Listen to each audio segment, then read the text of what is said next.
உபாகமம் 4ஆம் அதிகாரத்தில் இருக்கு. வானத்தில் பரப்பன, பூமியிலே ஊறுவன, 4 கால் உள்ள இப்படிலாம் இருக்கு. காட்டு விலங்கு, நாட்டு விலங்குகள். உபாகமம் 4ஆம் அதிகாரத்தில் இப்படிப்பட்ட காரியங்கள் எங்கே இருக்கக்கூடாதுங்கிறாரு. 16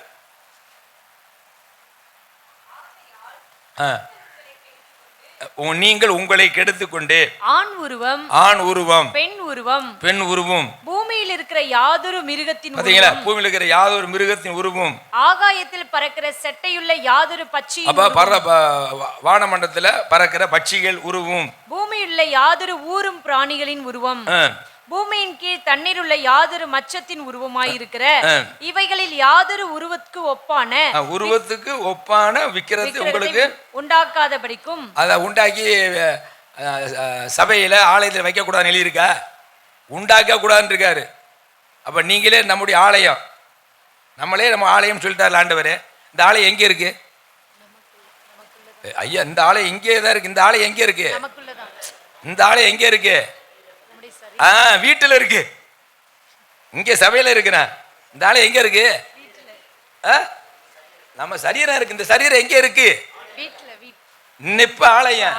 அடுத்த நேரம் வீடுன்னு கொடுத்துருக்காருல்ல. அப்ப நம்மளே இருக்க கூடாதுன்னா வீட்டுக்குள்ள இருக்கலாமா? எத்தனை வீட்டுக்குள்ள இருக்குது? அப்ப அது இருந்து என்ன செய்யுது அப்படின்னா, நம்மளை ஒன்றும் செய்யாது. ஏன்னா நம்மளுக்கு அதனுடைய வார்த்தை இருக்கு, வசனம் இருக்கு, நம்மளுக்கு ஒன்று. ஆனா நம்மளை கிறிஸ்துவனிடத்துல கிட்டி சேர விடாது. நம்ம நினைக்கிறத அது எண்ணி ஜெயம் பெற விடாது. நல்ல வல்லமை ஊழியம் செய்வோம், நல்ல ஜெபம் பண்ணுவோம், வேதத்தை வாசிக்கணும், ஆதாயப்படுத்த நினைப்போம். ஆனா எங்கிருந்து கிரியை செய்து? பொம்மைகள் இருந்து கிரியை செய்து. எப்படி கிரியை செய்து? கணவன் மனைவிகள் ஏதாவது சண்டை சச்சரவு, பிள்ளைகள் ஏதாவது ஒரு சண்டை சச்சரவு, ஏதாவது ஒன்று நடந்துகிட்டு இருக்கும். அதான் ஆண்டவர் சொன்னாரு 14:30. எது? யோவான், இந்த உலகத்தின் அதிபதி வந்துட்டான், அவனுடைய காரியங்கள் என்னிடத்துல ஒண்ணுமே இல்லை அப்படின்னு தான். சாத்தானுடைய காரியங்கள் எதுவுமே ஏசுனார் இல்லாதனால ஏசுனார்கிட்ட சாத்தான் வர முடியல. அல்லேலூயா. புரிஞ்சுக்கிட்டீங்களா? அப்ப நம்ம சரீரத்துல பரிசுத்தமா இருக்கிறோம், ஆவியில் ஆத்துமல பரிசுத்தமா இருக்கிறோம். நம்ம குடியிருக்கிற வீட்டுகளே பரிசுத்தமா இருக்கமா? எப்படி பரிசுத்தமா இருக்கிறது? இப்ப சொன்ன உபாகமம் 4ஆம் அதிகாரம் 16 படிச்சு பார்த்தீங்கன்னா, அதெல்லாம் உண்டாக்க வேண்டான்ட்டார்ல. அப்படிதானே? யாதொரு உருவுக்கு ஒப்பாடு விற்கிறது உங்களுக்கு உண்டாக்காதபடி. அப்ப உண்டாக்காதபடினா உண்டாக்குனதை போய் நீங்க வாங்கி வீட்டுக்குள்ள வைக்கலாமா? வாங்கி வச்சுட்டு அதுக்குள்ள இருக்கும். இன்னும் சொல்ல போனா, உங்களை எவனாவது மந்திரவாதம் பண்ண கரெக்டா இங்க வந்து அதுல உட்காந்துக்கும். நம்மளை டச் பண்ணாது. எதுல உட்காந்துக்கும்? இருந்துகிட்டு இங்க உங்களுக்கு கிரியை செஞ்சுக்கிட்டு இருக்கும். இது எனக்கு ஆண்டவர் வெளிப்படுத்த சொல்றேன். அப்படியே இங்க இலங்கையில பேசினேன், எல்லாம் ஒப்பு கொடுத்தாங்க. கர்த்தருக்கு மகிமை உண்டாவதாக. இது எப்ப? 15-20 வருஷத்துக்கு முன்னாடி எனக்கு கொடுத்தது. அன்னைக்கு போட்டு உடைக்கிறாரு யாரு? டிடி மனோகரன் ஐயா. பாத்தீங்களா? இவருக்கு என்ன வேலை? வேற வந்தா பொம்மை எடுக்க சொல்றான். போ, எனக்கு கெட்டவர் வந்தாலும் வரட்ட. ஆனாலும் யார் கீழ்ப்படியல அவங்களுக்கு ஒரு பெரிய விடுதலை. அல்லேலூயா. அதுல உங்க பிள்ளைகள் ஆசைப்படும். எப்படி பிசாசை ஆசைப்பட்டு வாங்க வைப்பான், அழுகும், சத்தம் போடும், வாங்கி தான் தரணும்னு. நம்ம என்ன செய்யக்கூடாது? அதுக்கு பதிலாக வேறு அவனுடைய மைண்டை யூஸ் பண்ணுற மாதிரி ஒரு நல்ல காரு, டிவி, அந்த வேறு ஃப்ளைட்டு, இந்த மாதிரி அறிவு உண்டாக்குற பொருளை வாங்கி கொடுங்க. கம்ப்யூட்டர் வாங்கி கொடுங்க, சின்ன சின்ன பொருள். அப்போ அவனுக்கு வந்து அறிவு வளரும். அதில் வந்து சாத்தான் வந்து என்ன செய்யாது? இருக்காது. இந்த அருவருப்பான பொம்மைகளை கருத்து அப்படி தான் எழுதியிருக்காரு, உண்டாக்க வேண்டான்ட்டார். சரி, கருத்துக்கு ஸ்தோத்திரம். இதெல்லாம் நீங்கள் நினைப்பில் வச்சுக்கிட்டு நம்ம வீட்டுக்குள்ள ஒரு ஆலயமாக எப்படி நம்ம ஆலயத்திலே ஆண்டவருடைய வார்த்தை வசனம் போட்டு ஒரு பயபக்தியாக இருக்கிறோமோ, அது மாதிரி வீடையும் ஒரு சுத்தமாக பயபக்தியாக தேவன் வாசம் பண்ணுகிற வீடாக நீங்கள் இருந்து செயல்பட்டீங்கன்னா நம்ம 24 மணி நேரம் வீட்டுக்குள்ள கர்த்தர் இருப்பார். அல்லேலூயா. வீடையும் சுத்தம் வைத்துக் கொள்ள வேண்டும், அருவருப்பாக இருக்கக்கூடாது. கர்த்தருடைய நாமம் மகிமையடைவதாக. கர்த்தருக்கு ஸ்தோத்திரம். சரி, தேவனுடைய வார்த்தைக்கு வருவோம். 5:27 எபேசியர் 5:27 எடுங்க. 5:27.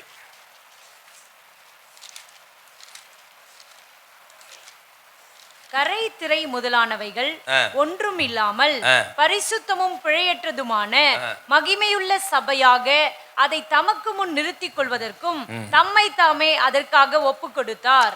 ஆண்டவர் இயேசு கிறிஸ்து எபேசு சபைக்கு பவுலுக்கு வெளிப்படுத்தி எழுதுகிறார். கரை திரை. இப்போ நீங்கள் எல்லாரும் சரி, நானும் சரி, ஆண்டவர் இயேசு கிறிஸ்து ஏற்றுக்கொண்ட உடனே ஆண்டவர் எழுதி கொடுத்த 10 கற்பனையிலே எல்லாத்தையும் கடைபிடித்து வாழ்கிறோம். அப்படி தானே? என்னது? விக்கிரத்தை வழிபடுறதில்ல, தூக்கி எறிஞ்சிட்டோம். அப்புறம் வேறு என்னது? தேவனை தான் வழிபடுறோம், தாயும் தப்பனி கணம் பண்ணுறோம், கொலை செய்கிறதில்ல, திருடுறதில்ல. இதெல்லாம் கரெக்டு தானே? இதெல்லாம் கடைபிடிச்சி வராமல் இல்லையா? சொல்லுங்கள், கடைபிடிச்சி வராமல் இல்லையா? இது கடைபிடிச்சிட்டா பரலோகம் போகலாம், நான் இல்லைன்னு சொல்லலை. ஆனால் 1,44,000 பேருக்குள்ள லிஸ்ட்டில் நம்ம வரணும். 1,44,000 பேர் 2 இடத்துல வருது வெளிப்படுத்தும் விசேஷம். ஏன்னா எனக்கு 93 ஆண்டு எனக்கு தீர்க்கசனம் பேசினார். எஸ்ஐக்கு எழுதின புஸ்தமும் வெளிப்பட விசேஷ புஸ்தகம் 93 எழுதுற எந்த புஸ்தக சூழலை வாங்கி புசி, நீ எவ்வளோ உள்ளான மனசில் புசிக்கிறோயோ அந்த அளவுக்கு நான் உனக்கு வெளிப்படுத்தல வைப்பேன் அப்படின்னு சொல்லி அந்த புஸ்தக சூழல். அப்போ நான் சொல்லிவிட்டு ரைட்டு, புத்தகம் இதை தான் பரிசுத்த வேதத்தை தான் சொல்கிறாருன்னா ஆதியாமத்திலேருந்து 20 வெளிப்படும் சரியும் படிச்சுக்கிட்டே இருக்கிறது. நான் அதை தான் வேறு எந்த புத்தகம் படிக்கிறது இல்லை. இப்போ எனக்கு பல இடங்களில் ஊழியத்துக்கு பல அழைப்பு வருதுனாலையும் நம்ம இன்னும் சத்தியத்தை அறிந்து கொள்ள வேணுங்கிறது தான் பரிசுத்தம் எழுதின பல புஸ்தகங்களை இப்போ படிக்கிறேன்.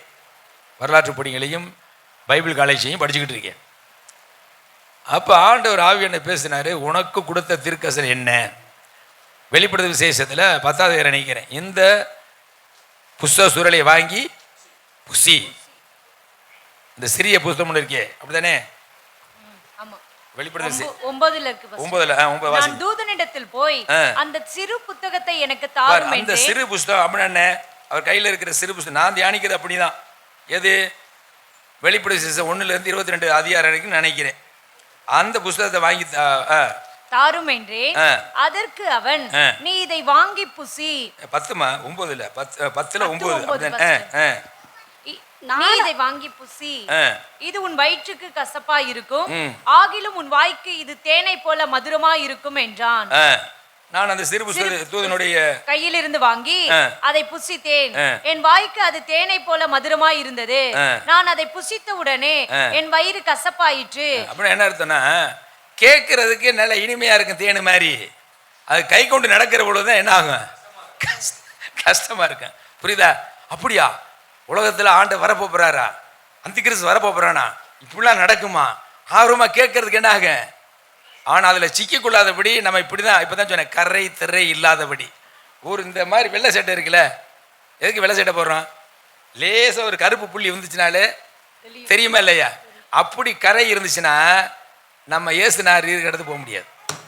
ஒரு டாட், ஒரு புள்ளி கூட கரை. திரையினா என்ன? கரெக்ட், சுருக்கா. சிக்கிலின்னு போட்டிருக்கோம், இங்கிலீஷ் பைபிள் இருக்கு. அப்படியே நம்ம விட்டுட்டோம்னா என்ன ஆகும்? அது அப்படியே சுருங்கிறோம். அப்போ சுருக்கமும் இருக்கக்கூடாது, கரை இருக்க. அப்போ கரை திரை. அப்போ ஏன் சுருக்கம் வருது அப்படின்னா, கரை பட்ட உடனே இப்போ நானும் போட்டு சாப்பிட்டுக்கல, ஏதாவது குழம்பு பட்டுச்சுன்னா சாப்பாடு முக்கியம் இல்லை, என் வெள்ளைச்சட்டை முக்கியம்ட்டு உடனே என்ன செய்வேன்? கையை கழுவிட்டு போய் உடனே என்ன செய்வேன்? கழுவிடுவேன். அது உடனே போயிடும். கொஞ்சம் நேரம் ஆச்சு வச்சுங்க, இந்த மஞ்சள் செம்மத்து என்ன பண்ணாலும் போகாது, அசிங்கமாக இருக்கும். அப்போ நாங்கள் இந்த வெள்ளைச்சட்டை காப்பாற்றிக்கிட்டு இருக்கோம். அது மாதிரி நம்ம இருதயமான பரிசுத்த இருதயம் ஆத்துமா ஒரு சின்ன பாவ உணர்வுகள் அந்த வந்துச்சுன்னா, என்ன வந்துச்சுனாலே, ஆண்டவரே நீ மன்னிச்சிருங்கப்பா, அந்த ஆவியை வெட்டுறேன், விரட்டுறேன், ஏசு நாம அதை கடிந்து கொடுக்குறேன் அப்படின்னு உடனே என்ன பண்ணணும்? பரிசுத்த துணை கொண்டு ஜெபம் பண்ணிடணும். ஜெபம் பண்ணிட்டோம்னா ஏசு ரத்தத்தில், ஏசு நாமத்தில் அந்த ஆவி ஓடிடும். பின்னாடி இருந்து அதை செய்வான். கண்ணுகளை, வாயில் ஏதாவது ஒன்று வந்து கோவத்தில் வரும். அப்படியே நம்மளுக்கு வந்து அமைதியாக இருப்போம். திடீர் நம்மளை அறியாமல் என்ன வரும்? கோவம் வந்துடும். அந்த கோவம் கூட இருக்கக்கூடாதுங்கிறாரு. பார்த்தீங்களா? பாவத்தை அறிக்கை செய்யும் பொழுது மரண விருந்தமும் ஆண்டவர் இயேசு என்ன பண்ணார்? தம்மை தாழ்த்தினார், கீழ்ப்படிந்தார். அவர் உலகத்தை படைச்சவர் தான். நம்ம கல்வாரி சிலுவைக்கு போகும்பொழுது என்ன வேணுமோ திட்டுறாங்க, அவமானப்படுத்துறாங்க. ஏதாவது ஒரு வார்த்தை எடுத்து பேசினாரா? அதனால தான் அவர் 3 நாள் உயிரோடு எழுந்தார். அல்லேலூயா. அதான் பிதாவினுடைய வலது பாரசத்தில் உட்கார்ந்து இருக்கிறார். அவர் மாதிரி நம்ம மாறணுமா? அதுதான் இப்போ நான் எடுக்க போகிறேன் அந்த சப்ஜெக்டை. இப்போ போகிற இடம் அதான் இதை சொல்கிறேன். வெளிப்போ உனக்கு நான் சொன்ன தீர்க்கதரிசனத்தை இனிமேல் நீ பேசு. எல்லா சத்தியமும் எல்லா ஊழியர்களும் சொல்லியிருப்பாங்க. ஆனால் இந்த சத்தியங்கள் நீ போகிற சபைக்கு சொல்லு. 1,44,000 பேர் லிஸ்ட்டில் நம்ம வரணும். அதுக்கு முன்னாடி திரள் கூட்டம் இருக்கு. திரள் கூட்டம்னா என்ன? பெரும் கூட்டம், பரலோகத்தில் பெரும் கூட்டம். அந்த கூட்டத்துக்கு நம்ம அழைக்கல. அல்லேலூயா. அவருடைய சிங்காசனத்தில் அமர்ந்திருக்காத கர்த்தர் நம்மளை அழைத்திருக்கிறார். எவர்கள் அழைத்திருக்கிறாரோ அவர்களை கர்த்தர் தெரிந்து கொண்டிருக்கிறார். அல்லேலூயா. தெரிந்து கொள்ளப்பட்டவர்கள் யாரு? மையப்படுத்தியிருக்கிறார். இப்போ மையப்படுத்துறது யாரு? யாரை முன்குறித்தாரோ அப்படிங்கிற அப்படியே போய்கிட்டே இருக்கு. சரி, போகட்டும். இப்ப வெளிப்படுத்தல் 7:9 வாசிங்க. இவைகளுக்கு இப்ப நான் சொல்ற சத்தியங்களாம் நல்ல வேதம் படிக்கணும், இல்லைன்னு இனிமேல் படிங்க. இதில் தீர்க்கதரிசனா மத்தேயு 24 2ஆம் வருகை குறித்து ஆண்டு எழுதியிருக்கிறார். அந்த 2ஆம் வருகை முன்னு பின்னுமா அந்த வசனம் இருக்கு. அதெல்லாம் ஆவியானோட துணை கொண்டு, பரிசுத்தவனுடைய உதவி கொண்டு, கிருபையினால நிறுத்தி நிதானமாக படித்து ஒவ்வொருக்கும் என்னென்ன அதுக்கு சம்மந்தப்பட்ட வசனம்லாம் தேடி பிடிச்சி அதெல்லாம் ஆர்டர் பண்ணி கொண்டு வந்தால் உங்களுக்கு புரியும். அதனால் கவனமாக கேட்கணும் இந்த சத்தியத்தை. புரிஞ்சுக்கிட்டீங்களா? வாசிங்க. இவைகளுக்கு பின்பு என்ன? அதுக்கு மேலே படிங்க, படிக்க வேண்டாம். அதில் கோத்திரங்களை கொடுத்துருக்கிறாரு. கோத்திரங்கள் என்னன்னா 12 கோத்திரம். 12 கோத்திரத்தில் அந்தந்த கோத்திரம்லாம் இத்தனை ஆயிரம் பேர் சொல்லி 1,44,000 பேர் கணக்கு கொண்டு வர்றாரு. இது யாருக்கு அப்படின்னா யூதர்களுக்கு அப்படின்னு. இப்போ நம்மளுக்கு யாரு? நம்ம யார்? யூதரா? புறஜாதின்னு ஒரு 1,40,000 பேர் வருது. இப்போ எடுத்துக்கங்க அந்த அதிகாரத்தை. முதல்ல அந்த வெளிப்படுத்தல் படிக்கும் பொழுது மொத்தம் 4 முறை நம்ம யோவான் ஆவிக்குள்ளாயிருக்கிறார். ஏதோ ஒரே இதுவனை கொடுத்து எல்லாத்தையும் ஆண்டை காட்டலை. 4 முறை முதல் முறை ஆவிக்குள்ளாக்குனதுல சபையை குறித்தும் ஏசுனாரு குறித்தும், ஏசுனாரு பரலோகத்தை எப்படி இருக்கிறார் அப்படின்னு. அப்போ எப்படி இருக்கிறாருங்கிற அந்த சாயல் தான் நம்ம மாறணும். அந்த மாறணும், அது ஒரு வேற சப்ஜெக்ட். அடுத்து 2, 3 அதிகாரமும் சபையை குறித்து எழுதியிருக்கிறார். முடிச்சோடனே கீழே வந்துட்டாரு, உட்காந்து எழுதுறாரு. என்ன எழுதியிருக்காரு? அந்த 1:19 நீ கண்டவைகளையும் இருக்கிறவைகளையும் இவைகளுக்கு பின்பு சம்பவிப்பவைகளையும். அப்ப முத கண்டது யாரு? இயேசுநாதர் பார்த்திருக்கிறார், அதை எழுது. 2வது இருக்கிறவே, அவர் காலத்துல 7 சபை இருந்திருக்கு, 7 சபை, அதையும் எழுது. 3வது என்னது? இவைகளுக்கு பின்பு இனிமே சம்பவிக்க போறதை சொல்றேன், அதை எழுது. இப்படின்ட்டு 4 முறை யோவானை பரலோகத்தை எடுத்துக்கொண்டு நடக்க போற சம்பவம் அதெல்லாம் அப்படி காத்து எழுதுறார். கொஞ்சம் அப்புறம் எழுதுறாரு. ரைட்டு, போயிட்டு. இது நம்மளுக்கு இன்னைக்கு பாடம் நம்ம ஏசுநாதர்கிட்ட சிங்காசனம் போய் அமரணும். அதுதான். அல்லேலூயா. நற்செய்தி தரிசன ஊழியங்கள் எல்லாம் இருக்கிற கிளை சபை மக்கள்லாம் எங்கே போய் உட்காரணும்? ஏசுநாதர் இருக்கிற சிங்காசன பக்கத்தில். அன்னைக்கு 12 பேருக்கு சொன்னார். யாரு கேட்டா? பேதுரு. சரி ஆண்டவரே, நீங்கள் சொன்னதில் எல்லாத்தையும் விட்டுட்டு வந்துட்டோமே, எங்களுக்கு என்னத்தை நீங்கள் கிடைக்குதுன்னு கேட்டார் இல்லையா? அந்த அது எந்த அதிகாரம்? 19 நினைக்கிறேன். 19:27 வாசிமா. மத்தேயு 19:27-30. அப்பொழுது பேதுரு அவரை நோக்கி, இதோ நாங்கள் எல்லாவற்றையும் விட்டு உம்மை பின்பற்றினோமே. நலகன். இன்னைக்கு பாருங்க, நம்ம இந்த கிராமத்துல எல்லாம் வாழ்ந்துகிட்டு இருக்கோம். இயேசுநாதர் வந்ததுனால, ஏத்துக்கிட்டதுனால நம்ம சொந்தம் சுருத்து அவங்க கொண்டாடுகிற பண்டிகை எல்லாத்தையும் விட்டுட்டு என்ன செஞ்சிடறோம்? வந்துட்டோமா இல்லையா? என்ன அது இல்லாம ஆண்டவர் செய்யக்கூடாதுங்கிறாரு. ஆமா, வந்துட்டோம் இல்லையா? அப்ப நம்மளுக்குன்னு ஒரு ஆண்டவர் ஒரு ஆசை வச்சிருக்காரா இல்லையா? பேதுரு கேட்ட மாதிரி நம்மளா அவங்க எல்லாத்தையும் விட்டு வந்துட்டாங்க, நம்மளை விட்டுட்டு வந்துட்டோம். வாசிங்க. எல்லாவற்றையும் பாருங்க. இன்னைக்கு ஞாயிற்றுக்கிழமை ஒவ்வொருத்தனும் மட்டன் வாங்கி சாப்பிடுவான், ஜாலியா தூக்கும். ஆனா நம்ம 3 மணி நேரம் என்ன செய்யறான்? உலகத்தோடு விட்டு. அது இது ஒரு பெரிய தியாகம். ஆண்டவரை ஏத்துக்கிட்டு உலகத்தோடு வாழ்ந்துக்கிட்டு அவங்களோட ஒத்து போகாம அப்படின்னு வர்றோம். இதை தான் ஆண்டவர் பார்க்கிறாரு. எங்களுக்கு என்ன கிடைக்கும் என்றான். எங்களுக்கு என்ன கிடைக்குங்கிறார். கேட்டது யாரு? பேதுரு. ஆமா, இன்னைக்கு நம்ம அப்பதான் கேட்கிறோம். அவங்களுக்கு சொன்னாதான் நம்மளுக்கு ஆண்டவர் சொல்லி இருக்கிறார். என்ன சொல்றாரு? வாசிமா அடுத்து. அதற்கு இயேசு, மறுஜென்ம காலத்திலே. மறுஜென்ம காலம்னு என்ன? மரித்து நம்ம எப்போ உயிரோட ஆண்டவர் வருகிறாரோ, அல்ல மரிக்கிறதுக்கு முன்னாடி உயிரோடு இருக்கிற பொழுது ஆண்டவர் ரகசிய வருகை வருகன்னு ஒன்று இருக்கு. அந்த ரகசிய வருகையிலையோ அல்ல மரணம் நம்மளுக்கு முன்னாடி சம்பவித்தோ ஏதோ வந்தா நம்ம இயேசு மாதிரி உயிர் தெரிந்த மாதிரி நம்ம என்ன செய்வோம்? அதுக்கு பேர் தான் என்னது? ஜென்ம காலம். மறுஜென்ம காலம். மனுஷகுமாரன் தம்முடைய மகிமையுள்ள சிங்காசனத்து மேல் வீற்றிருக்கும் போது, அப்ப மனுஷகுமார் தேவகுமார் இயேசு கிறிஸ்து மகிமையுள்ள சிங்காசனத்துல பரலோகத்தில் இருக்கிற பொழுது என்னை பின்பற்றின நீங்களும் 12 பேர் மட்டுமல்ல, இஸ்ரவேலின் இன்னைக்கு நீங்களும் நான் தான். அல்லேலூயா. எல்லாரும் உலகத்துல அளவுல யார் யார் இயேசு கிறிஸ்துவை தேவன் அனுமன குமாரன் என்றும் பாவ மன்னிப்பு அவர்தான், அவர் அல்லாமல் வேறு ஒருவரும் பாவ முடிக்க முடியாது. பாவத்துக்கு பரிகாரம் இயேசு கிறிஸ்து. அவர் ஏற்றுக்கொண்டவர்கள், அவரை போல வாழுகிறவர்கள், இயேசு கிறிஸ்துவை போல வாழுகிற அனைவரும் இஸ்ரவேலின் 12 கோத்திரங்களையும் நியாயம் தீர்க்கிறவர்களாக 12 சிங்காசனங்களின் மேல் வீற்றிருப்பீர்கள். அப்ப 12 பேர் 12 சிங்காசனம். நம்ம புறஜாதிகளையும் நம்ம நியாயம் தீர்க்க போறோம். நம்மளையும் சிங்காசனம் என்ன செய்வாரு? அல்லேலூயா.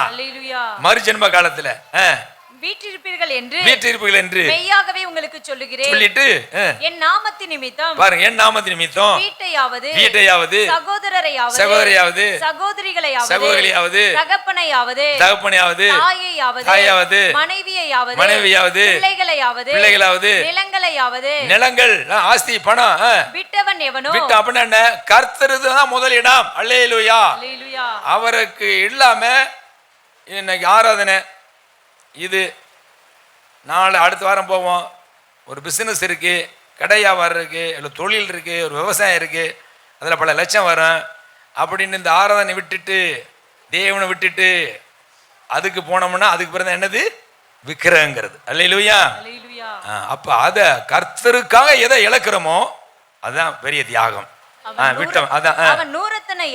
அப்ப பாருங்க, அப்படி விட்டவனுக்கு இந்த பூமியில 100 தனையா கிடைக்குமா? நித்திய ஜீவனையும் செத்தாலும் மரித்தாலும் நித்திய ஜீவன் என்ன செய்யும்? சுதந்தரித்துக் கொள்ளுவார். அப்ப 2 ஆசீர்வாதம் நம்மளுக்கு. அல்லேலூயா. ஆனா இயேசு கிறிஸ்து ஏற்றுக்கொள்ளாத அநேக மக்களுக்கு கடவுள் சொல்றாங்க, ஆனா இயேசு கிறிஸ்து ஏத்துக்க மாட்டாங்க.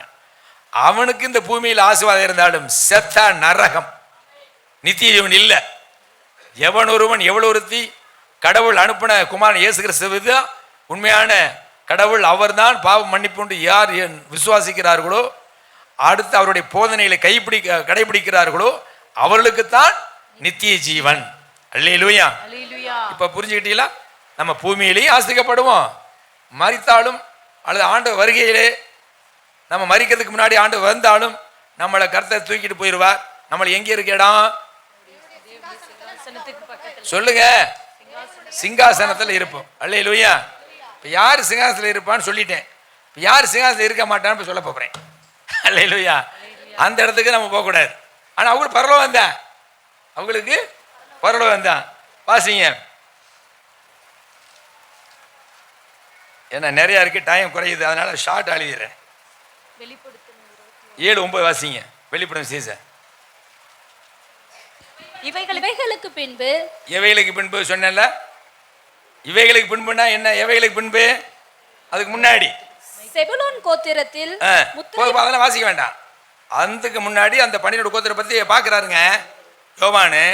பார்த்து முடிச்ச உடனே அடுத்து இவைகளுக்கு பின்பு எழுதுறாரு. அப்படிதானே? சகல ஜாதிகளிலும்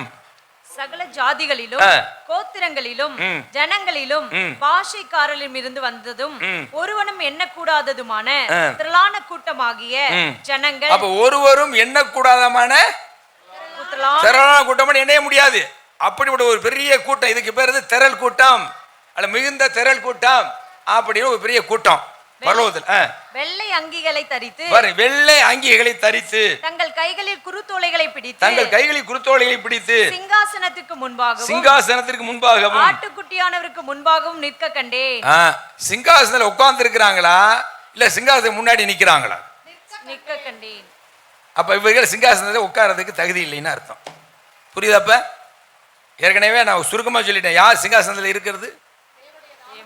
கிறிஸ்துவுக்காக, இயேசுவுக்காக தன்னைத்தானே வெறுக்கிறவன், தியாகம் செய்தவர்கள். அல்லேலூயா. பூமியிலே கர்த்தர் தான் முதலீடு. எனக்கு அவர் என்ன சொல்றா அப்படி நான் கீழ்ப்படிவேன், அவரை போல வாழ்வேன்.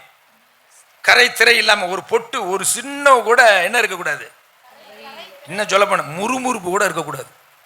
முறுமுறுப்பு, எரிச்சல், ஒருத்தர் நல்லா வந்துட்டானே நான் பொறாம, இது இருந்தா இதுக்கு பேர் தான் என்னது?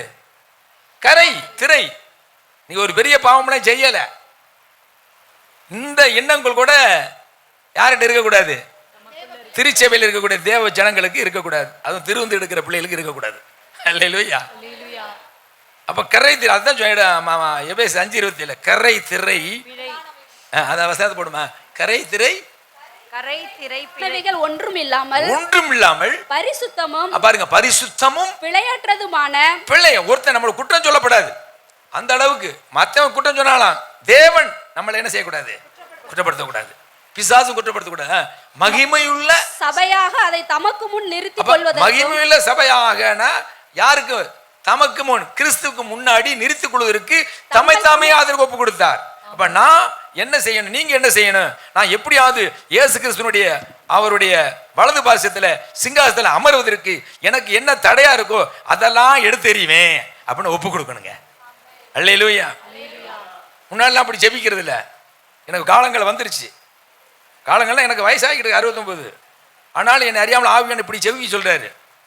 அங்கே நான் இலங்கைக்கு போயிட்டு முடிச்சுட்டு ஏர்போர்ட்டில் பார்க்குறேன், ஏறும்பொழுது ஒரு பாஸ்டர் எனக்கு தெரியல, அவர் பிரைஸ் லார்ட் பாஸ்டர். நீ யாருங்க அப்படின்னு. நான் ஒரு பாஸ்டர். நான் எப்படி உங்களுக்கு தெரியும்? உங்களை பார்த்தாலே பாஸ்டர்னு தெரியுதுன்னாரு. எனக்கு ஆச்சரியாச்சு. சரி பாஸ்டர், அவரும் மீசை தான் எடுத்திருந்தாரு. நீங்கள் நானும் இலங்கையில் தான் ஊழியம் பண்ணிட்டு, நீங்கள் எந்த ஊர்? தமிழ் நல்லா பேசுகிறாரு. கடைசியில் என்ன, நான் கேரளா தான் எனக்கு மனைவி 2 பிள்ளைங்க. நான் மத்திய பிரதேசத்தில் 10 வருஷத்துக்கு மேலே என்னவா இருக்கிறேன், மிஷினரியை ஊழியம் செய்கிறேன் அப்படின்னாரு. ரொம்ப சந்தோஷம். அப்புறம் அம்மாவுக்கு எனக்கும் பக்கத்தில் சீட்டு, நீ அங்கே போகிறோமா, நாங்கள் உட்காந்து பேசணும்னா நான் அவரும் உட்காந்து 1 ஹவர் பேசிகிட்டே வந்தோம். நல்ல ஒரு தேவ மனுஷன். அப்போ நான் ஏர்போர்ட்டில் இறங்கின உடனே, ஐயா நீங்கள் இருக்க வயசாக இருக்கியா, நான் வந்து உங்களை ஏற்றி விட்டு வரேன்னு. இல்லை நாங்கள் போகிறோம் அப்படின்ட்டு ஹோட்டலில் சாப்பிட்டுட்டு போகணும். சரி ஜெபம் பண்ணிட்டு அப்புறம் ஒரு 1000 ரூபா காணிக்க கொடுத்தேன். ஏன்னா மிஷினரி நம்மளாம் போக முடியலையே, 2 பிள்ளைகள் வச்சுருக்கிறாரு, அவங்களாம் எப்பப்பா வரீங்கன்னு சின்ன பிள்ளை ஏங்குதுக்கலாம். சரி ஒரு ட்ரெஸ் எடுத்துகிட்டு போட்டு ஒரு 1000 காணிக்க கொடுத்துட்டு ஜெபம் பண்ணேன். அப்போ அவர் என்ன ஜெபம் பண்ணுறாரு, அவர் ஒரு தீர்க்கதரிசியாக இருப்பார் இருக்கு. அப்படியே இன்னும் போக வேண்டிய தூரம் வெகு தூரம். எனக்கு 69 வயசு. ஆனால் ஆண்டவர் கிருபை கொடுத்துருக்காரு, பலன் கொடுத்துருக்காரு, வல்லமெல்லாம் கொடுத்துருக்கிறாரு. எனக்கும் சரி அம்மாவுக்கும் கொடுக்குறேன். அதனால் எனக்கு வந்து வயசு ஒன்று காரில் ஆண்டோட கிருபை பலன் இருக்கிற ஓடிக்கிட்டே இருக்கணும் அப்படின்னு அவர் சொல்கிறார். நீங்கள் ஓட வேண்டிய தூரம், வானம் திறக்கப்பட்டிருக்கிறதை பார்க்கிறேன், இன்னும் அநேக நாடுகள் உங்கள் காலடி வைக்கணும், அழைப்புகள் வரும், சத்தியத்தை பேச போகிறீங்க, இப்படி சொல்லிட்டு பாட்டுக்கு முடிச்சுட்டார். அல்லேலூயா. அப்போ பாருங்கள், அங்கேயும் ஒரு தீர்க்கதரிசி மூலமாக என்னை கொஞ்சம் ஆண்டவர் பலப்படுத்தி கொண்டு இருக்கிறார் ஊழியத்தில். சரி, அப்போ நம்ம போக்கிட்டு நம்ம இன்னும் நிறைய மக்களுக்கு தெரியாத சத்தியங்களை, இன்றைக்கி நிறைய இடத்துல சத்தியம் இருக்குது, இன்னும் அறியாத சத்தியங்கள்லாம் நிறையா இருக்குது, அதை பற்றி நம்ம போய் அறிவிக்கணும். கர்த்தருக்கு மகிமை உண்டாவதாக. ஆண்டவரே, என் கண்களை நான் உண்மை படைக்கிறேன், உம்முடைய சமூகத்தில் வைக்கிறேன். இந்த கண்கள் அசுத்தங்களை, அருவருப்புகளை, பாவங்களை பார்க்காதபடி என்னை காத்துக்குள்ள கிருபை தாங்க. நான் செய்தி எடுத்துக்கிட்டு வரேன், பட் இது முக்கியம்னு இங்கிட்டு கொண்டு போறாரு. என்னுடைய அனுபவத்தை சொல்கிறேன். ஃபஸ்ட்டு ஜமா அதுதான். கண்களுக்கு உமக்கு பிரியமானதை பார்க்கணும், பரலோகத்தை பார்க்கணும், ஏசபாவை பார்க்கணும், தூதர்களை பார்க்கணும், அடுத்து பரிசுத்தவான்களை பார்க்கணும், அடுத்து நீ எழுதி கொடுத்த பரிசுத்த வேதம் இருக்கே அதை தான் பார்த்து படிக்கணும். தவிர இந்த பார்வை வேறு எதுக்கும் போகக்கூடாது. ஆண்டவரே, அதுக்குள்ளே கிருபை தாங்கன்னு அன்னைக்கு வாங்கிக்குவேன். அல்லேலூயா. இது முன்னாடி நான் அப்படி ஜெபிக்கல, இப்போ கடைசி காலங்களில் நான் அறியாமல் ஆவியன் இப்படி ஜெபிக்க வைக்கிறாரு. 2வது இருதயத்துக்கு வந்துடுவேன். ஆண்டவரை சுத்த ரீதி சிருஷ்டிக்கிற ஆண்டவர் அல்லவா. இந்த இருதயத்தில் பிசாசு என்ன, நான் இதுக்கு முன்னாடி அப்படி இல்லை, ஆனால் எப்படியாவது என்னை பாதாளத்தில் கொண்டு போகணுங்கிறதுக்காக பிசாசு திட்டமிடுவான். ஆரம்பத்தில் விட்டுருவான், கடைசி காலத்தில் எப்படியாவது நம்மளை போராடுவான். எண்ணங்களிலே, நினைவுகளிலே, உணர்வுகளிலே பிசாசு கொண்டு வருவான். இதெல்லாம் ஓப்பனாக பேசுகிறேன். ஏன்னா நான் அதுலேருந்து ஆண்டவர் ஜெயிச்சுக்கிட்டு என்னை ஜெயம் கொண்டு வராரு. அது மாதிரி நீங்களும் ஜெயம் பெறணும். அல்லேலூயா. வரும். எப்பேற்பட்ட 85-90 வயசுக்கார மனுஷனுக்கு என்ன வரும்? மாம்ச இச்சைகளை பிசாசு உணர்வான், கொண்டு வருவான். அதை ஜெயிக்கணும்னா இப்படி தான் ஆண்டவர் பார்த்துல கெஞ்சி கேட்டு அந்த கிருபையை கேட்கணும். ஆண்டவரே, மாம்ச இச்சைகளை, எண்ணங்களை கொண்டு வர ஆவிகளை உம்முடைய நாமத்தினால கட்டுகிறேன், இயேசு நாமத்தினால. அந்த ஆவிகளை நான் விரட்டுகிறேன் இயேசு நாமத்தில். நினைவுகளின் மூலமா, உணர்வு மூலம் கொண்டு வர எல்லா ஆவிகளையும் இயேசுனுடைய ரத்தத்தினால ஜெயம் எடுக்கிறேன். ஆவிகளை கட்டுறேன், அப்பால ஓடு, என்னை தொடர்பு அதிகாரம் இல்லை என்று சொல்லி நான் ஜெபிக்கிறது வழக்கம். அல்லேலூயா. கிறிஸ்தேயத்தில் சிந்தையை உங்களுக்கு இருக்க கடவுது. பிலிப்பியர் 2:5 அந்த சிந்தை எனக்கு தாங்கப்பா, உங்க சிந்தையை மட்டும் எனக்கு தாங்கப்பா. வேற உலக சிந்தை, பண ஆசை சிந்தை, ஆடம்பரம், அலங்காரம், அணிகலன்கள், பந்தா பேர், இந்த சிந்தையில எனக்கு வேண்டவே வேண்டாம் ஏசப்பா. உமக்கு சிந்தை, அவர் தாழ்மையின் சுரூபம், அல்லேலூயா. சாந்த குணம், அல்லேலூயா. மனதுருக்கத்தின் தேவன், அல்லேலூயா. இரக்கத்தின் ஐஸ்வரியவர், அல்லேலூயா. இப்படி ஒரு சிந்தை உள்ளவன வாழ கிருபை தாங்க. இது முடிஞ்சிருச்சா? அது வாய்க்கு வந்துடுவேன். வாயில் எத்தனை இருக்கு தெரியுமா? 3 இருக்கு. 1 2 உதடுகள், 1 என்னது, அடுத்து வாய், மொத்தம் 3. இந்த 3க்கு ஆண்டவர் உங்களுடைய அக்கினியை போடுங்க, இந்த நாவல உங்களுடைய அக்கினியை போடுங்க. இந்த நாவல் அக்கினியை போட்டீங்கன்னா தான் நான் நற்செய்தி அறிவிக்க முடியும், வல்லமையாக பிரசங்கம் பண்ண முடியும், தீர்க்கதரிசனம் உரைக்க முடியும். அதுக்காக உங்களுடைய அபிஷேகத்தை, உங்களுடைய அக்கினியை நாவல வைங்க. இந்த உதடுகளில் ஒரு உதடு தேவன் படைத்ததை, தேவனுடைய நாமத்தை மையப்படுத்துவதற்கு. பாருங்க, ஃப்ளைட்டில் போகும்பொழுது அப்படியே ப்ரைஸ் பண்ணிட்டு போவேன். வானம் பூமி உண்டாக்குறதானே எப்போ உண்டாக்குனாரு? 6000 ஆண்டுகள் முன்னாடி உண்டாக்குனார்ல, அப்படிதானே? முன்னாடி உண்டாக்குனாரு. அப்போ ஃப்ளைட் கண்டுபிடிச்சாங்களா? அப்போ ஃப்ளைட் இந்த வருஷத்துக்கு இந்த கண்டுபிடிப்பேன், இந்த ஆண்டுகளுக்கு போகணும் அப்படின்னு. அப்போ ஃப்ளைட் போகிறதுக்கு அந்த 5 அடுக்குகள், இங்கே இருந்து 5 அடுக்குகள் இருக்கு. அதுக்கு மேலே என்ன அடுக்குன்னு தெரியல, புவியியல் அடிப்படையில் படித்து பார்த்தா நான் ஒரு ஆசிரியர், 5 அடுக்குகள். அதில் ஃப்ளைட் போகிறதுக்குன்னு ஒரு காற்று, அந்த காற்று அதிகமாக இருக்காது, அது ஒரே விதமாக இருக்குமா. அந்த மாதிரி ஒரு பாதை இருக்கான், அதில் தான் அந்த ஃப்ளைட் போகுமா. இது யார் படைச்சது? எப்போ படைச்சாரு? அதான் அதை நினச்சி நான் ஆண்டை துதிச்சேன். புரிஞ்சுக்கிட்டீங்களா? கடைசி காலத்தில் என் ஊழியர்கள், தேவனுடைய பிள்ளைகளாம் சீக்கிரத்தில் போய் எங்கே போனேன், ஒவ்வொரு தேசத்துக்கு போய் சுவிசேஷம் அறிவிக்கணுங்கிறதுக்காக. பவுல் காலத்தில் கப்பல், படகு, நம்ம காலத்தில் அப்போ அன்னைக்கே படைக்கும் பொழுது ஆண்டை முன்குறிச்சி தான் படைச்சிருக்கிறாரு. அப்படி படைக்காமல் இருந்தால் போக முடியுமா? அப்போ அதுக்காக நம்ம ஆண்டை துதிக்கணும்னா துதிக்க கூடாதா? அது ஒரு உதடு. அவருடைய நாமங்களையும் அவர் படைப்புகளையும் பார்த்து நம்ம துதிக்கணும். இன்னொரு உதடு என்னன்னா, அவர் செய்த நம்மளுக்கு கொடுத்த ரட்சிப்பையும், அவர் கொடுத்த நம்மளுக்கு நன்மையான காரியங்கள், இடம், வீடு, சுகம், பிள்ளை எல்லாம் கொடுத்துருக்கிறாரு, ஊழியம் கொடுத்துருக்காரு. அதுக்காக ஸ்தோத்திரம் பண்ணணும். அல்லேலூயா. உதடில் கனியாகி ஸ்தோத்திர பலியை ஏறெடுக்கணும்னு சொல்றாரு. அதுக்காக தான் உதடு கொடுத்தாரு, உதடுகள். அப்போ ஆண்டவர் நாமத்தை மையப்படுத்தவும், அவர்களிடத்துல பெற்ற நன்மைகளுக்கு நன்றி சொல்லவும் நம்ம ஸ்தோத்திரங்கள் ஏறெடுக்க தான் இந்த உதட கொடுத்தாரு. அல்லேலூயா. அதுக்கு நாம் பயன்படுத்தின ஆண்டவரே. ஆகையினால இந்த நாவு, இந்த உதடு, வாய் பிறரை குற்றப்படுத்தாதபடி, பிறரை குறை சொல்லாதபடி வாழணும். அடுத்து பொய்க்கு பிதா பிசாசு. எந்த விதத்திலும் நான் பொய் பேசிடக்கூடாது, பொய் பேசிடக்கூடிய சூழ்நிலையும் பிசாசு கொண்டு வந்துடக்கூடாது. ஆண்டவரே நீ இதிலிருந்து காப்பாத்துங்க அப்படின்னு வாய்க்கு நான் என்ன கேட்பேன்? அபிஷேகத்தை கிருபை கேட்பேன். என்னுடைய ஜெபத்தை அனுபவத்தை உங்களுக்கு சொல்லிக்கிட்டு இருக்கேன். அல்லேலூயா. ஏன்னா பிற குற்றப்படுத்த யாரும் கேட்கிறாருல. ஆகவே இந்த வாய்க்கு ஒரு அபிஷேகத்தை, நம்ம வாயை நம்ம 7 கேளுங்கள் கொடுக்கப்பட்டு இருக்குல்ல, முதல்ல அது நம்ம ஆத்துமா கரை திரை இல்லாமல் பரவது போகணும். ஆமாம், அதுதான் மெயின். அப்புறம் செவி இருக்கு, செவி 2 தானே கேட்கணும். என்னது? எஸ்அப்பா உங்களுடைய சத்தத்தை கேட்கணும். இன்னொரு சத்தம் எது தெரியுமா? இப்போ ஏசுனார் வருகிற பொழுது ஒரு சத்தம் வரும். Very good.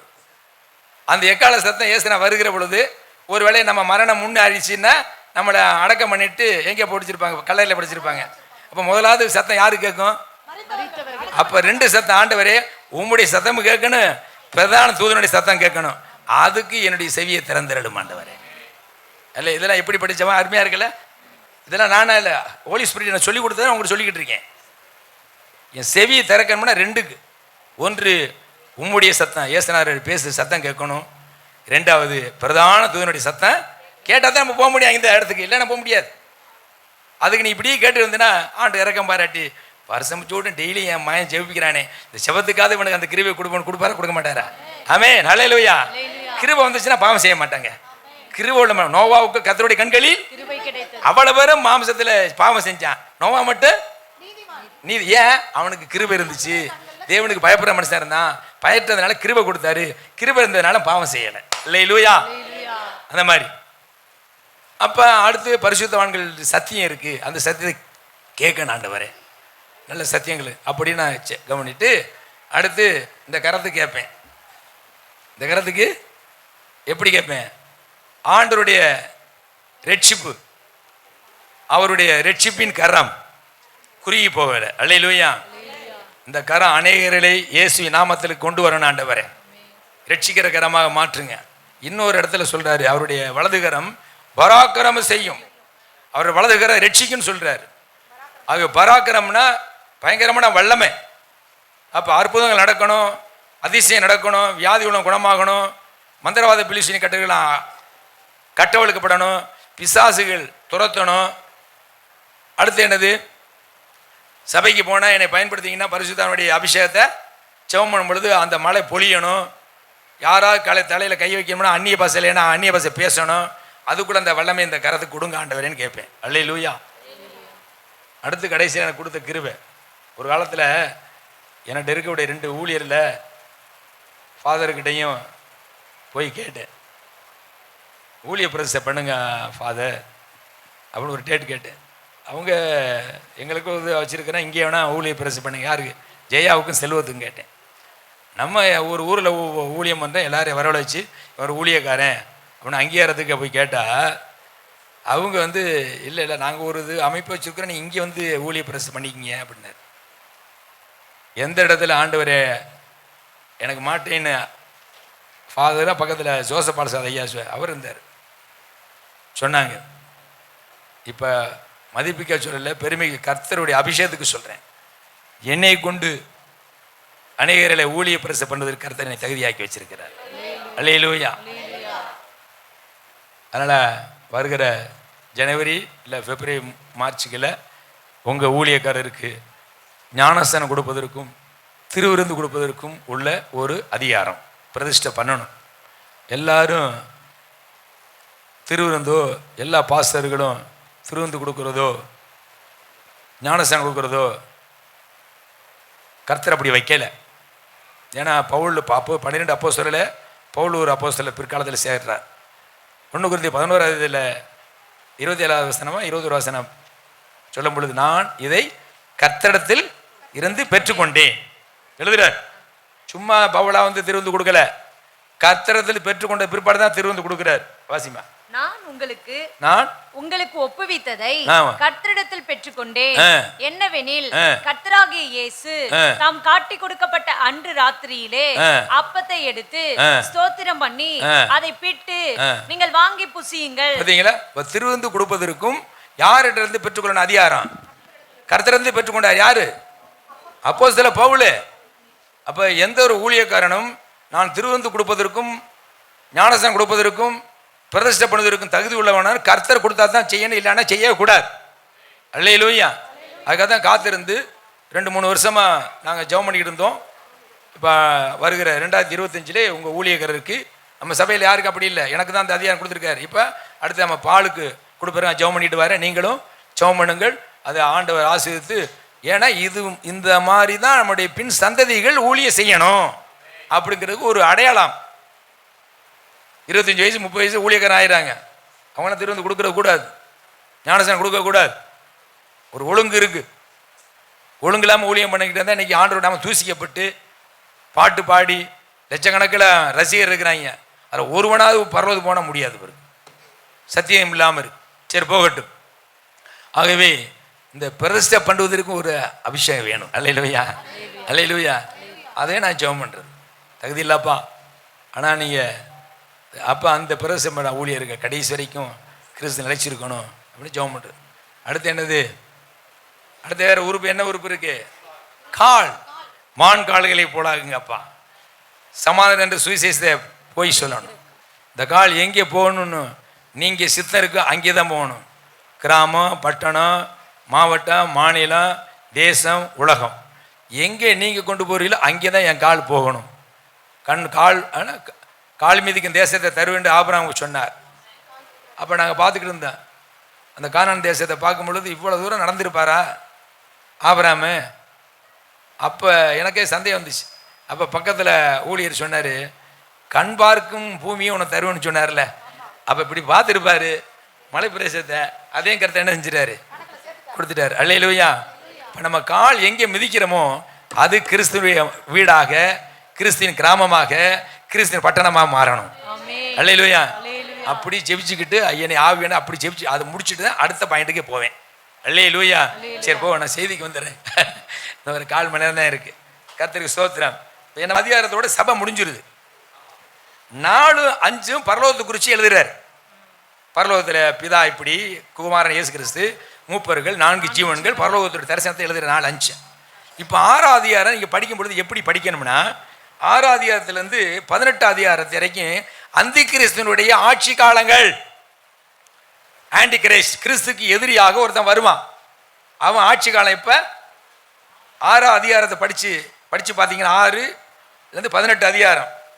அதில் 9 வாங்க, 6-9.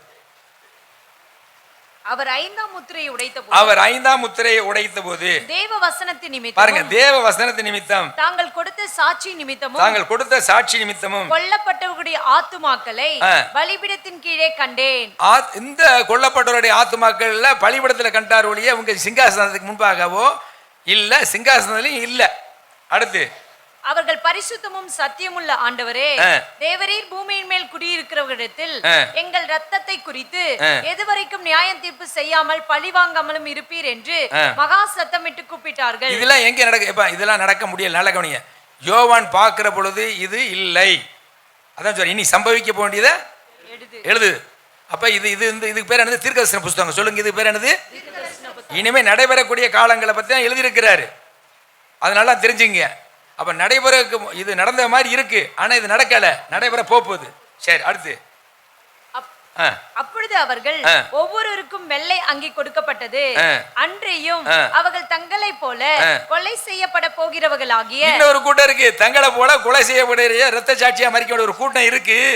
தங்கள் உடன் பணிவிடைக்காரரும் தங்கள் சகோதரமானவர்களின் தொகை நிறைவாகும் அளவும் இன்னும் கொஞ்சம் காலம் இளைப்பாற வேண்டும் என்று அவர்களுக்கு சொல்லப்பட்ட.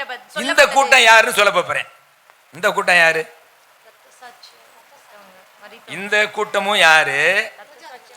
7வது அதிகாரத்துல 9 வாசம் இல்லையா? இவைகளுக்கு திரள் கூட்டம். இந்த கூட்டமும் 2 கூட்டம் வித்தியாசமா இருக்கு. நல்லா கவனிங்க. இதை நல்லா படிச்சவங்களுக்கு, கவனமா கேட்கறவங்களுக்கு தான் புரியும், மற்ற புரியாது. குழப்பதா இல்லையா? சொல்றேன். இப்ப நம்ம சபை வச்சுங்க. இந்த சபையில இப்ப இன்னைக்கு நைட்டு 12 மணிக்கு வர போறார். வரப்போயில எல்லாரும் எடுத்துக்கொண்டா லைட்டு தான். நான் தான் சொன்னேன், கரை திரை இல்லாதவர்கள் ஒரு கூட்டம் வச்சிங்க. அதில் ரகசிய வரையில் எடுத்துக்கொள்ளப்படுறாரா ஒரு கூட்டம் போய் எடுக்குன்னு வச்சிங்க. யாரோ ஒரு கூட்டம் 10 பேரா 50 பேர் எப்படியோ போகிறோம். மீத பேர் அவங்களுக்கு பேர் என்னது? கைவிடப்பட்ட. இந்த கைவிடப்பட்டவர்களுக்கு என்ன ஆண்டவர் சொல்றாருன்னா, ஆண்டு இறக்கத்தில் ஐஸ்வர்யில் வருதான், இறக்க குணம் உள்ளவர் தான். என் பிள்ளை என் நாமத்தை ஏற்றுக்கொண்டு 15 வருஷமா 30 வருஷமா 40 வருஷமா உலகத்தை வெறுத்து, சொந்தங்களை வெறுத்து, பாரம்பரியத்தை வெறுத்து பரிசுத்தமாக வாழ்ந்தாங்க. ஆனால் கரைதறி இல்லாமல் வாழ முடியல. கொஞ்சம் என்ன இருக்கு? முன்கோமை, பொறாமை, எரிச்சல், சண்டை, சச்சரவு, இந்த மாதிரிலாம் இருக்குல்ல. இதனால அவங்கள வந்து பாதாளத்துக்கு என்ன செய்ய மாட்டார்? தள்ள மாட்டார். அதனால அவங்களுக்கு ஆண்டு கிருபை கொடுத்து ஒரு பனிஷ்மெண்ட் மாதிரி உபத்திர காலத்தை தள்ளி விட்டார். புரியுதாப்ப? உபத்திரம்னு என்னது? தண்டனை. வெரி குட், தண்டனை. இந்த தண்டனை யாரு காலத்துலன்னா, அப்பா அந்தி கிறிஸ்து காலத்துல. ஏசுநாதர் அந்த ஆகாயத்தில் வருகிற பொழுது பரிசுத்த ஆவியானவரோடு நம்ம கரைதறி இல்லாத ஆட்கள் யாரும் அவங்களாம் கொண்டு போயிறாரு. இவங்களுக்கு பேர் என்ன தெரியுமா? கைவிடப்பட்டவர்கள். சொல்லுங்க, இவங்களுக்கு ஒரு 3 வருஷம் கொடுக்கிறாரு. எந்த அதிகாரத்தை எடுக்கிறேன்? 6வது அதிகாரம். 7வது அதிகாரம் வேற, 6வது அதிகாரத்தை சொல்லிக்கிட்டு இருக்கேன். அல்லேலூயா. இந்த 6வது அதிகாரத்தை புறஜாதிகளாக மக்கள். இந்த புறஜாதி மக்களுக்கு தான் என்னது? கைவிடப்பட்டவர்கள். இவங்களுக்கு ஒரு வாய்ப்பு கொடுக்கணுமே. கொடுத்து அந்திகிறிஸ்து காலத்துல அப்ப தெரியும், ஆகா ஆண்டு வரும் பொழுது அடையாளம்லாம் சொன்னாங்களே, நம்ம அசட்டா இருந்துட்டோமே, அலட்சியப்படுத்தி. இதெல்லாம் எந்தெந்த கேஸ் வருது தெரியுமா? கைவிடப்பட்ட கேஸ். அசட்டை பண்றது, அலட்சியம் பண்றது. அவங்க பெரிய பாவம்லாம் செய்யறதெல்லாம் விட்டுட்டாங்க. அசட்டை, அலட்சியம், சோம்பேறி, எந்திரிச்சு படி. அது உன்னத பாட்டில் ஒருத்தர் ஆண்டு வர்றாரு, கதவை தரேன். அது ஒரு சப்ஜெக்ட் இருக்கு, அது இன்னொரு நாளைக்கு எடுத்துறேன். நான் இப்போ தான் படுத்து தூங்குனேன், எந்திரிச்சு நான் ட்ரெஸ்ஸை மாற்றி கூப்பிட்ற ஆளு புருஷன் கூப்பிட்றேன். ஆமாம், இதெல்லாம் சாக்கு அப்படியான்ட்டு அவர் போயிட்டார். அப்போ வந்து தேடி பார்க்குறாப்புல போச்சு. இதுக்கு பேர் என்னது? அசட்டை, அலட்சியம். அப்புறம் அவங்க யார்கிட்ட போய் அடி வாங்குறா? போலீஸுக்காரன் போய் அடி வாங்குறான், காவல்காரன் போய் அடி வாங்குறான். இந்த காவல்காரன் தான் புதிய ஏற்பாடு யார் வேற? அந்த கிறிஸ்து. அப்ப கைவிடப்பட்டவர்கள் யார் கையில ஒப்பு கொடுத்துறாரு? தண்டனைக்கு ஒப்பு கொடுத்துறாரு. அப்பதான் உங்களுக்கு புத்தி வரும், ஆகா அந்த சபை இந்த சபை போயிட்டாங்களே, ஐயோ நம்மளை கைவிட்டாச்சு, இப்ப அந்த கிறிஸ்து இவர் சொல்படி கேட்டா நம்ம பாதாளத்துக்கு போயிடுவோம், இவன் நம்ம இயேசுநாதர் சாட்சியா வாழ்ந்தோம்னா நம்மளை வெட்டினாலும் சரி கொன்னாலும் சரி ரத்தம் சிந்தினாலும் நான் எப்படியாவது எங்கே போகணும். இந்ததுக்கு ஒரு கூட்டத்தை வச்சிருக்கிறாரு. இப்ப அந்த இரத்த சாட்சியா மறிப்பதற்கும் தைரியம் இருக்கா? இருந்தா நீங்க அசட்டை பண்ணுங்க, அலட்சியம் பண்ணுங்க. அதுல எத்தனை பேர் பின்வாங்கல நம்மளுக்கு தெரியாது. அப்போ அந்த தண்டனைக்குள்ள அந்த கைவிடப்பட்ட அந்த இரத்த சாட்சிக்கு அந்த இரத்தத்துக்குள்ள மறிக்கணும், கஷ்டப்படணும், வேதனைப்படணுங்கிறது இல்லாம இருக்கிறதுக்கு இப்பவே நம்ம கரை தேர இல்லாம, நான் கேட்டேன்ல ஜெபம் பண்ணணும்னு சொன்னேன்ல, என் சரியத்தையே ஒப்பு கொடுத்தேன்ல, அது மாதிரி தொடர்ந்து ஜெபம் பண்ணீங்கன்னா கர்த்தர் இறக்கப்பட்டு அந்த நேரத்தை நம்மளை பரிசுத்தப்படுத்தி எங்க எடுத்துக்குவாரு? அல்லேலூயா. அதான் கரை தேர இல்லாத நம்ம ஒப்பு, அவர் ஆண்டவர் ஒப்பு கொடுத்த மாதிரி நம்மளும் ஒப்பு கொடுக்கணும். பாயை திறந்து ஒப்பு கொடுத்து, ஆண்டவரே ஒரு பாவ சோதனை வருது, இந்த பாவ சோதனை விழுந்துடக்கூடாது ஆண்டவரே, அதுக்காகத்தான் திருச்சபை வச்சிருக்கிறாரு, வாரந்தோறும் கூடுதல் வச்சிருக்கிறாரு. இப்படி 21 நாள் உபவாச ஜெபம் வச்சிருக்காங்க, வாக்குத்தத்த ஆராதனை, அடுத்து உபவாசம், இரவு ஜெபம், பலது வச்சிருக்கோம்ல.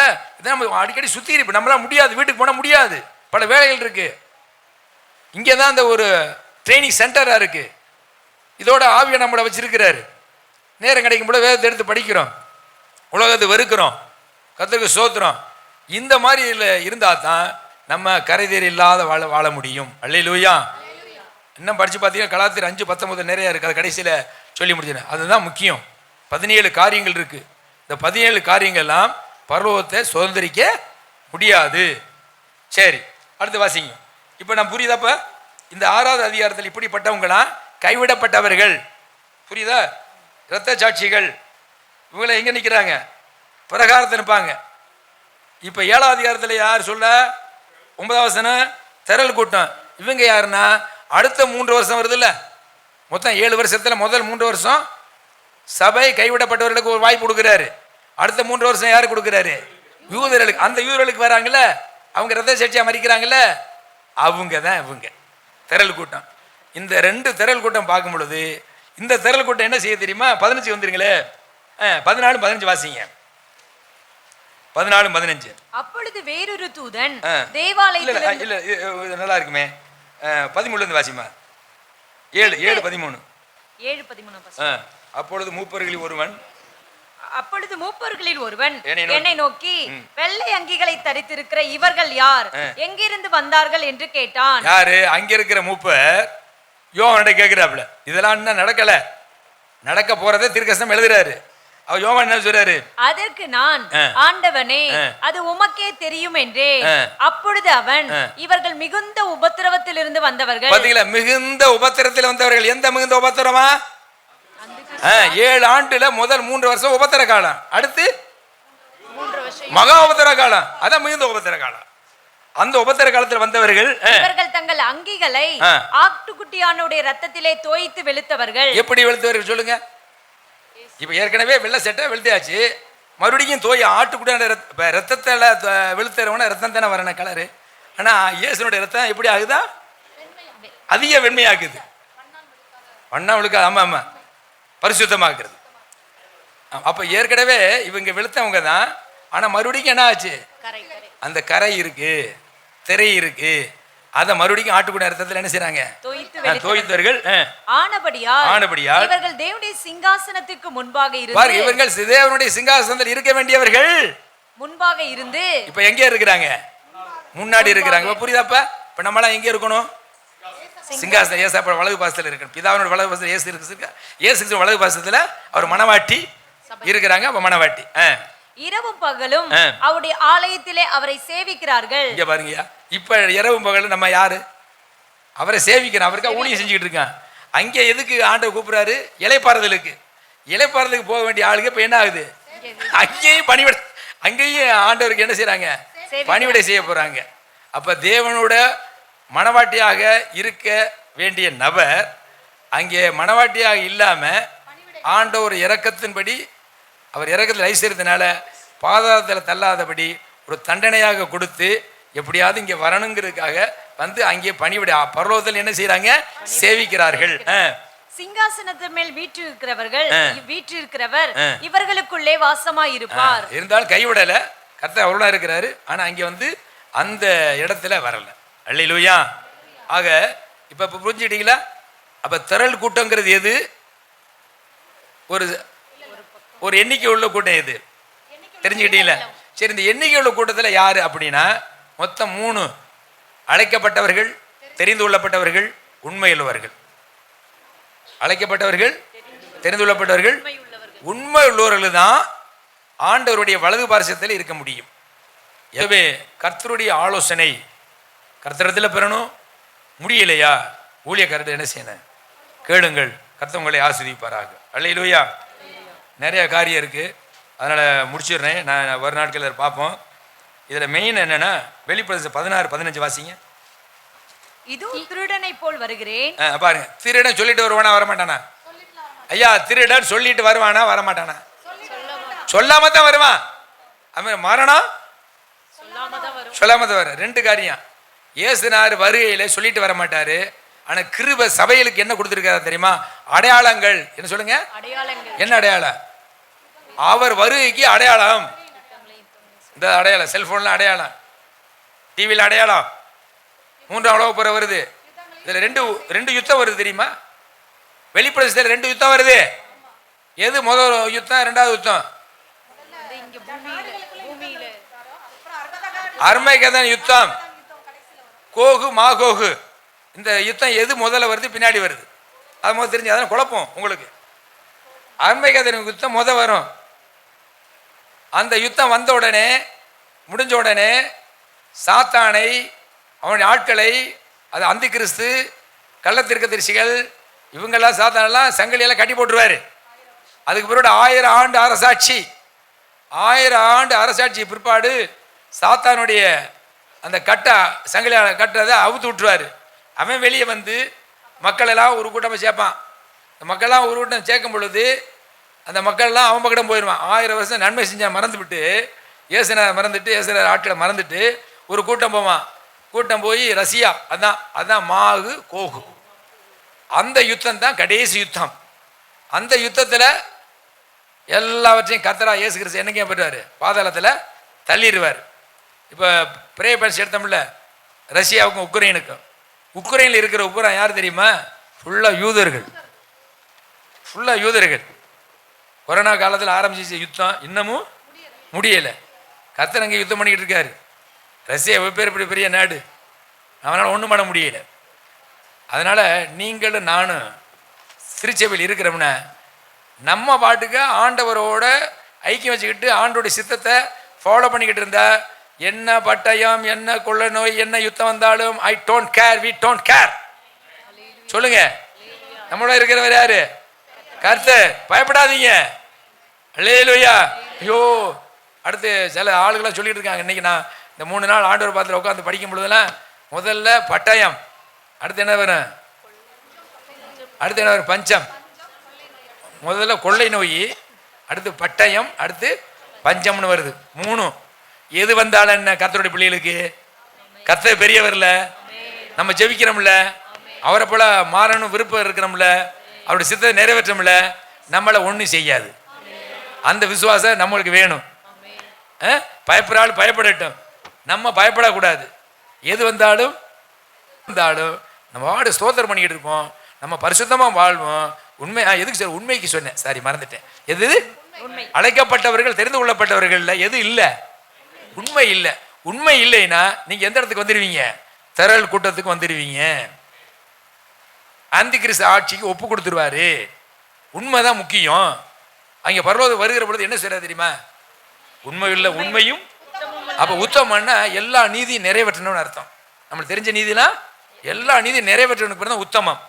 உண்மையும் உத்தமுள்ள ஊழியக்காரனே வாங்கிறார். அல்லேலூயா. ஆக நம்மளுக்கு கொடுக்கப்பட்ட பொறுப்புகளிலே உண்மை, குடும்பத்தில் உண்மை, சபையில உண்மை, ஊழியத்தில் உண்மை, வேலையில உண்மை. அல்லேலூயா. பணவாசை வரும். முதலாளி சொல்லிட்டு போயிருப்பான், இல்லை இவ்வளோ பெரிய இதில் ஒரு 100 ரூபா 1000 ரூபா எடுத்தா என்ன தெரிய போகுதுன்னு நினைப்பாங்க. பிஸ்னஸில் மனசு வரும். யார் பார்க்குறா? அது பார்க்க ஆண்டவர் பார்க்குறார். 1000 ரூபா பெருசா, ஆண்டவர் பார்க்குறது பெருசா? ஆமாம். இந்த 1000 ரூபா எடுத்துட்டோம், உறுத்துது, அறிக்கை மனப்பணம் மன்னிப்பு கேட்டுட்டு மீண்டும் அந்த 1000 ரூபா இதில் போட்டுருக்கணும். எதில்? ஒரு பிஸ்னஸில் ஒரு வேலையில் கடையில் தொழில் இருந்தோம்னா அப்படி இருந்தோம். பாவம் பண்ணியிருந்தீங்கன்னா, அறிக்கை செய்யாமல் இருந்தீங்கன்னா திரும்ப எடுக்க போகிறோம், அறிக்கையிட்டு மன்னிப்பு கேட்டுருங்க. ஒருவேளை அந்த பணம் அந்த கடையிலேயோ அந்த பிஸ்னஸ்லேயோ இருந்தால் என்ன செஞ்சிடணும்? எப்படியோ அங்கே போய் சேர்த்துறணும். இந்த பாவத்தை அறிக்கை செஞ்சிருமா? களத்தை 3:27 வாசிமா. ஏனெனில் உங்களில் கிறிஸ்துவுக்குள்ளாக ஞானஸ்நானம் பெற்றவர்கள் எத்தனை பேரோ அத்தனை பேரும் கிறிஸ்துவை தரித்து கொண்டீர்களே. அப்ப பாருங்க, பழைய சேட்டை எடுத்துட்டு இப்ப எந்த சேட்டையை போடுறோம்?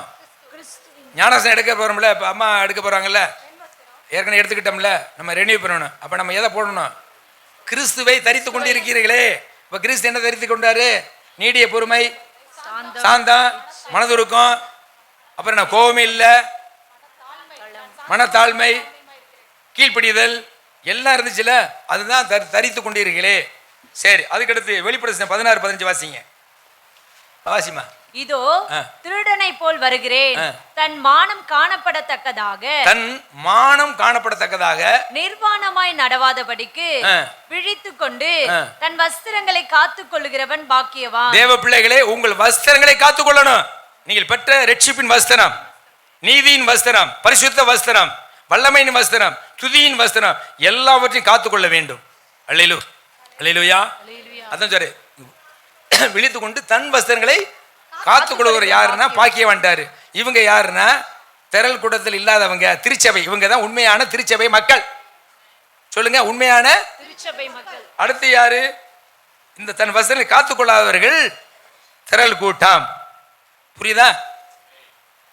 வஸ்திரங்களை காத்துக்கொள்ளாதவர்கள், காத்துக்கொண்டவர்கள் உண்மையான திருச்சபை. அவங்க தான் மனவாட்டி, சிங்காசனத்தில் இருப்பார்கள். புரியுதா? இதுக்கு நம்ம எது அப்படின்னா கலாத்தியர் 5:19 வாசிங்க, அதை முடிச்சிருவோம். மாம்சத்தின் கிரியைகள் வெளியரங்கமாய் இருக்கின்றன, அவை அவன. பாருங்க, இன்னைக்கு மாம்சம் சிலுவையிலே அடிக்கப்பட்டாச்சு. நம்மளுக்காக கிறிஸ்து அடிக்கப்பட்டார். நாம மீண்டும் அவரை அடிக்க கூடாது. அப்ப நம்ம மாம்சம் அப்படின்னா என்னன்னா நம்ம சரீரத்திலிருந்து வருது. பாருங்க, விபச்சாரம் இல்ல, ரைட்டு. வேசித்தனம் இல்ல. அசுத்தம்னா நிறைய இருக்கு. நீதிமொழி எடுத்து படிச்சு பாருங்க, அதுல அருவருப்பு நிறைய வருது. அடுத்து காம விகாரம், விக்கிரக ஆராதனை, பில்லி சூனியம். விக்கிரக ஆராதனை நம்ம ஒரு சிலையை வணங்குறது இல்லைங்க. கிறிஸ்துவை 2வதுல வச்சுட்டு முதலிடத்தை உங்க புருஷன் உங்களுக்கு கணவனை கொடுத்தீங்கன்னா, கணவன் வந்து மனைவி கொடுத்தீங்கன்னா, இல்ல 2 பேரும் பிள்ளைக்கு முக்கியத்துவம் கொடுத்துட்டு ஆண்டவருக்கு 2வது இடம் கொடுத்துட்டீங்கன்னா அதுக்கு பேர் என்னது? விக்கிரகம். பில்லி சூனியம், பகைகள், விரோதங்கள், வைராகியங்கள், கோபங்கள், சண்டைகள் எல்லாம் இங்க சபைகள் இதெல்லாம் இருக்கு. பிரிவினைகள், மார்க்க வேதங்கள், பொறாமைகள், கொலைகள், வெறிகள், களியாட்டுக்கள் முதலானவைகளே. களியாட்டுங்கள், சினிமா எல்லாம் முதலாம். இது மொத்தம் 17 ஐட்டம் இருக்கு. இதெல்லாம் சொல்லிட்டு கடைசி என்ன எழுதுறாருன்னா, இப்படிப்பட்டவைகளை செய்கிறவர்கள் தேவனுடைய ராஜ்யத்தை சுதந்தரிப்பதில்லை என்று முன்னே நான் சொன்னது போல இப்பொழுதும் உங்களுக்கு சொல்லுகிறேன். அப்ப தேவனுடைய ராஜ்யம் சுதந்தரிக்கணும் அப்படின்னா அந்த மெயினான விட்டுருங்க. எதை? அதை நம்ம செய்யல. எது? விபச்சாரம், வேசித்தனம், காமவிகாரம், விக்கிர வழிபாடுதெல்லாம் விட்டுட்டு அதுக்கு பிற்பாடு என்னென்ன இருக்கு? அது 2ஆம் பேசுற. ஆமா, அது பகை, விரோதம், வைராக்கியங்கள், கோபங்கள், சண்டைகள், பிரிவினைகள், மார்க்க பேதங்கள், பொறாமைகள், கொலைகள், வெறிகள், களியாட்டுகள். இந்த சினிமா பார்க்க இந்த மாதிரி ஆளுகள் என்ன பண்ணா தெரியுமா? எதுல ஒப்பு கொடுத்துருவாரு? உபத்திரத்துல ஒப்பு கொடுத்துருவாரு. எதுல? அதுல அடிபட்டு அப்புறம் அந்த இதெல்லாம் தேவையாது. அதனால இப்ப இங்க இருந்து என்ன செய்யறது? மனம் திரும்பிட்டா நம்ம ஆண்டவருடைய சமூகத்தில் வந்துடலாம். நேரம் ஆயிடுச்சு போகும். ஏன்னா நிறைய சத்தியம் உங்களுக்கு ஊழியக்காரன் கொடுத்துருப்பாங்க. சில சத்தியம் தெரியாத சத்தியம் உங்களுக்கு கொடுத்தா எனக்கு ஒரு நல்லதாக இருக்குங்கிறது தான் சொன்னேன். இப்போ 2 கூட்டம் தெரிஞ்சுக்கிட்டோம்ல, சிங்காசனத்தில் உட்கார கூட்டம். கர்த்தருக்கு ஸ்தோத்திரம். எல்லா முழங்கால் மண்டிடுவோம். தேவ சமூகத்தில் ஜெபிப்போம். பரலோகத்தில் திரள் கூட்டம் ஒரு கூட்டம் இருக்கு. யூதர்களும் இரத்த சாட்சியா வராங்க. புறஜாதிகள் நாமே சோதரம், அதுல 2 கூட்டம். ஒன்று சிங்காசனத்துல இயேசுவோடு இருக்கிற ஒரு கூட்டம், இரத்த சாட்சியாய் வந்து திரள் கூட்டமாய் நிற்கிற ஒரு கூட்டம். ஆனா சோதரம், இயேசுவுக்காக எல்லாவற்றையும் விட்டு அவரை பின்பற்றுகிறவர்கள் ஆமை சோத்திரம் அவரோடு கூட சிங்காசனத்திலே அமர்ந்து ஆளுகை செய்வார்கள். 12 அப்போஸ்தலர்கள் யூதர்களை நியாயம் தீர்ப்பார்கள். இதே அனுபவத்திலே வாழ்கிற புறஜாதிகள் அவர்களும் சிங்காசனத்திலே அமர்ந்து புறஜாதிகளை நியாயம் தீர்ப்பார்கள். ஆனா சோதரம், இந்த பூமியில தேவனை பற்றி கொண்டிருந்தாலும் தேவனுக்கு அதிக முக்கியத்துவம் கொடுக்காமல் தங்களுடைய விருப்பங்களுக்கும் உலக வாழ்க்கைக்கும் இடம் கொடுத்து கடந்து போகிறவர்கள் கைவிடப்பட்டு அந்த கிறிஸ்துக்கு போய் அந்த இடத்துல அதுலேயும் ஒரு கூட்டம் சோத்திரம் பின்வாங்கி போகும். அதில் ஒரு கூட்டம் இரத்த சாட்சிய இரட்சகரிடத்தில் வந்து சேரும்.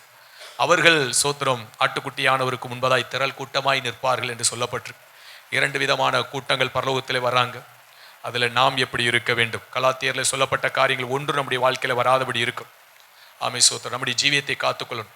அதுபோல சோத்திரம் கரை திரை பிழையற்ற மகிமையுள்ள சபையாய் தனக்கு முன் நிறுத்தும்படிக்கு தேவன் தம்மை தாமே ஒப்பு கொடுத்தாரே, அப்படிப்பட்ட மகிமையான சபைக்கு நாம் பாத்திரவான்களாய் ஜீவிக்கணும். அப்பொழுது அவரோடு கூட சிங்காசனத்தில் அமர்ந்து ஆமை சோத்திரம் நாம் நியாயந்திருக்கிறவர்களாய் இருப்போம். இந்த அனுபவத்துக்குள்ளே வர வேண்டும் என்று சொல்லி இந்த நாளிலே ஆண்டவர் திருவலம் பற்றினார். கர்த்தருடைய வார்த்தையை கேட்ட நாம் ஆமை சோத்திரம் அவருக்குள்ளே ஏனோதானோ என்று இராதபடி அவருக்காகவே ஆமை சோத்திரம் ஜீவிக்கிற ஒரு அனுபவமாய் நம்முடைய வாழ்க்கையை ஒப்பு கொடுத்து வாழ்வோமானால் நிச்சயமாய் சோத்திரம் திரள் கூட்டத்தில் ஒருவராய் அல்ல, அவரோடு கூட சிங்காசனத்திலே உட்கார்கிற நபர்களாய் நாம் காணப்படுவோம். கண்கள் மூடி ஜெபிப்போம். இந்த நாளில் இந்த